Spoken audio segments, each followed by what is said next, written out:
Hello, grade 1-2 to music class this week, May 21st. I hope you have certainly been outside enjoying this beautiful weather that God has given us. And I hope you've been doing lots of singing and lots of music movement, using all the gifts that God has given us. I'm wondering if you want to grab your worksheet from last week, and we'll just quickly review it and make sure that you understood what we were doing. So each week when I give a sheet, we'll just take it up the following week together. So this would have been last week's worksheet, and it was music math. Now there was a really nice bar line here of notes with their note values underneath that would be very useful in helping with that below. So let's start with the first question there, okay? So I guess they're labeled A, B, C, D. So the first one being A here, that's a whole note plus a whole note, so 4 plus 4 equals 8. And then we had a whole note plus a quarter note equaling 5. Give yourself a check mark if you did that correctly. Then next we had a quarter note plus an eighth note. So remember, an eighth note with a tail, sometimes we see them in pairs, sometimes alone, is a half beat. So that's the total of 1.5 beats. Then a half note plus another eighth note is 2.5 beats. Now the next one was a big math equation there. So 4 whole note plus 4 whole note plus then a half note. So that was 8 plus 2 equals 10. Then the next one down here, that was a tricky one. And actually that was the last one, but we'll go ahead and do it because it's in this row. It was a whole note worth 4 plus a half note worth 2 plus a quarter note worth 1 plus an eighth note worth a half, another eighth note worth a half. So even though that looked like a lot of beats, the total was actually 8 beats. Okay, let's go to the top of the next column. So that was a half note plus a whole note, total of 6 beats. 2 quarter notes, remember a quarter note is each worth 1 beat, so that was 1 plus 1 equals 2. And then 2 eighth notes, remember alone they are each worth half a beat, so put together they equal a total of 1 beat. Then we had an eighth note, that's a half beat, plus a whole note, so that was 4.5 beats. And then the final one here was a quarter note, 1, half note, 2, quarter note, 1. 1 plus 2 plus 1 equals 4. So hopefully you understood that. Okay, that's what we call music math. Math and music actually, even though they're very different in many ways, they actually are kind of similar in some of their studies. And very often, if you're struggling with math, I've actually had students who've come to me for music lessons to help with math because the music helps with the math understanding, interestingly enough. So there you go, we combined the two. Now this week I also would have sent home with you a worksheet, and the worksheet I sent home this week was not about music math, it was about naming notes on the staff. So this is not new, the treble clef and the bass clef staff. So what they simply want you to do is where this is written, put in the note in the proper place. Remember again at the top here, big help right at the top. And then at the bottom, this is kind of fun because all of these notes from the 7 letters, remember there's 7 letters in the alphabet, A, B, C, D, E, F, G, that's it. But between those 7 letters, there's lots of words. So all of these should spell a word. If you haven't spelled a word when you've added or written the note names under these, then there's probably an error. So that should add up to that. So we will take that up together next week. Hopefully you understand that okay. Alrighty. So what I'd like to do now is go on and we're going to do a little bit of cooperation hop. Now I'm at my piano today and I thought we would sing this together and we'll sing it all the way through. So if you can grab your lyrics, they should be in your music book, okay, to help you out with that. We can do the whole song. And the other thing is the bell part for all your assigned bells. Remember that, maybe stand up or be a little bit more animated when it comes to the, remember each of you had different.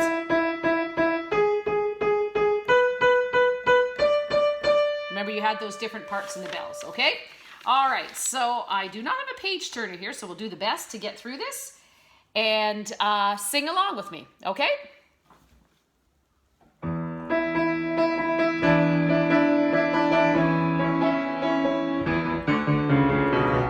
Do the cooperation hop. Once you start, you'll never want stop. Jump right in, don't be left out.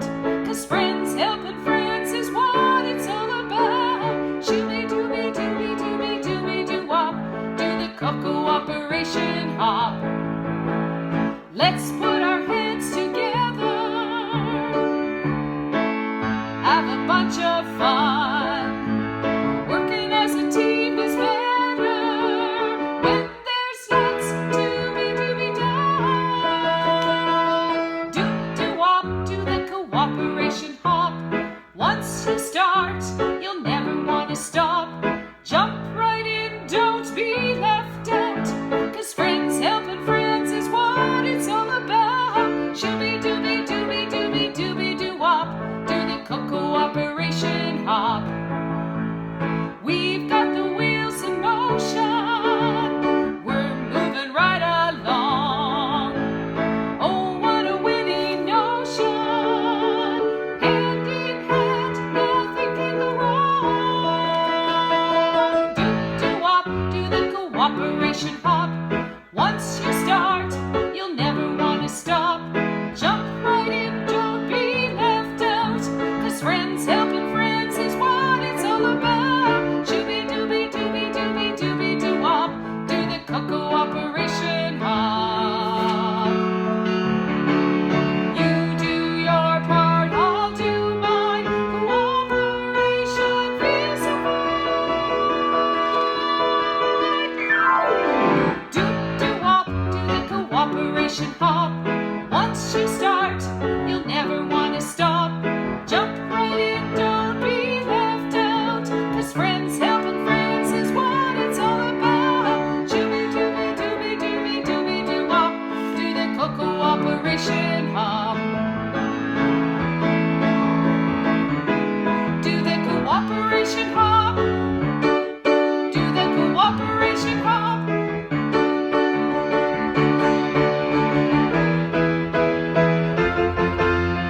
Do-do-wop, do the cooperation hop. Once you start, you'll never want to stop. Jump right in, don't be left out. 'Cause friends helping friends is what it's all about. Shooby-dooby-dooby-dooby-dooby-doo-wop. Do the co-cooperation hop. That part again. Shooby-dooby-dooby-dooby-dooby-doo-wop.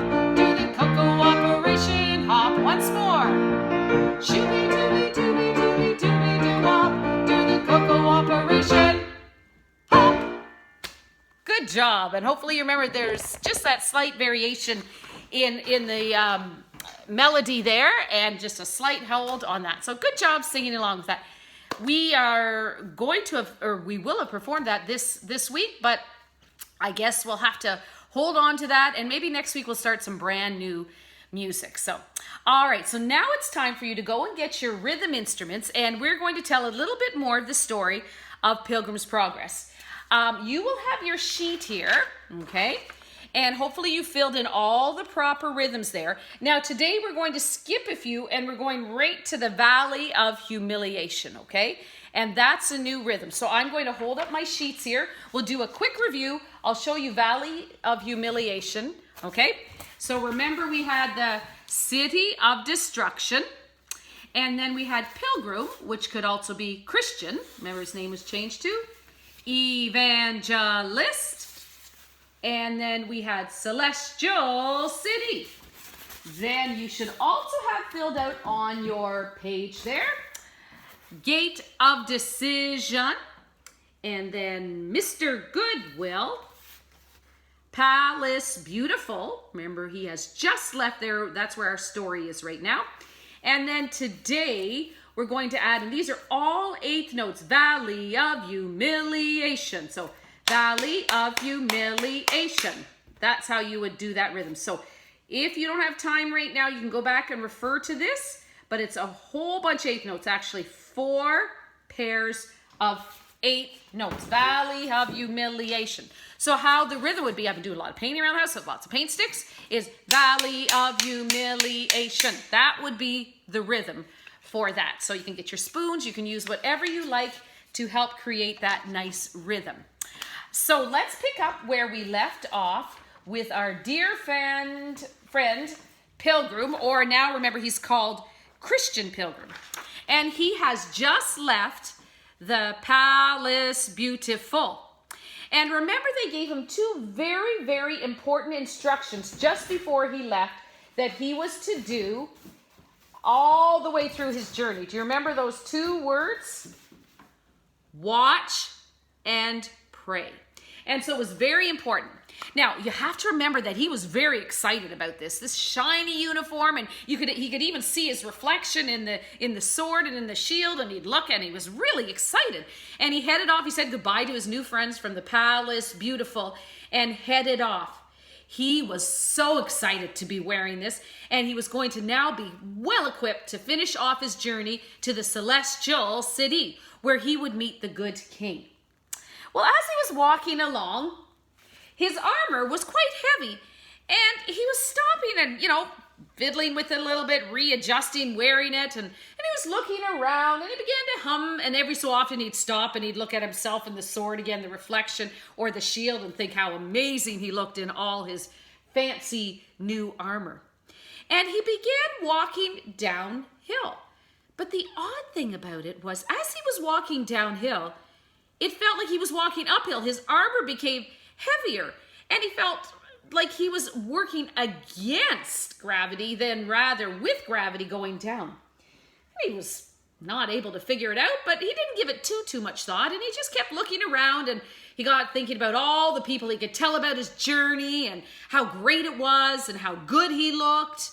And then all of a sudden he heard a terrible roar, and he noticed way down at the bottom of the Valley of Humiliation was the monster.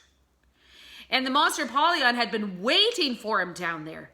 You see, he knew that Christian pilgrims were traveling this way, but it was easy for them to get distracted with all the new armory they were wearing and thinking about where they were going and not watching where they were going and getting in a hurry and not stopping to pray. And that's exactly what Christian had done. He had forgotten to watch, and he'd forgotten to pray. And now he was headed right down, deep in the Valley of Humiliation. Well, as he got down there, Apollyon jumped out, and Apollyon had some terrible, terrible swords and fiery darts that he began throwing. Now, keep in mind, Pilgrim had his shield, and he had his sword, and he was able to kind of hold it off a little bit. And Apollyon reached out and knocked him down. And there he was on the ground, still protected. And then Pilgrim cried out, I will pray, I will pray. And he began to read his word, and he began to pray to the good king to be with him and protect him. And at that, all of a sudden, Apollyon kind of withered down, and Pilgrim was able to take his sword and injure Apollyon. And Apollyon ran off, screaming in pain. Well, Pilgrim lay at the bottom of the Valley of Humiliation, feeling humiliated.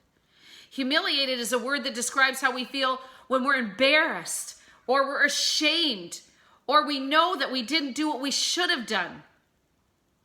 That's exactly the way Pilgrim felt. But he knew the good king still loved him. And he knew that he could do better with God's help, with the good king's help. And so he dusted himself off. He kind of looked both ways because he really was embarrassed where he'd ended up. But he got up and he began walking. He realized he had ended up where he was because he started to think a whole lot about himself and how good he looked and how great he felt and how beautiful it was outside. And he had forgotten to do the very things that he had been instructed to watch. Always watch where he was. Watch for all the signs that the good king had. And to pray. And in his prayer time, spend time reading the Word of God. He got up. He was humbled. After you've been humiliated, you are humbled. And he was humbled in the Valley of Humiliation. But he learned something there. And he was wiser after that. And he began to continue on his journey, knowing this was a lesson he would not forget. He would continue to watch and pray.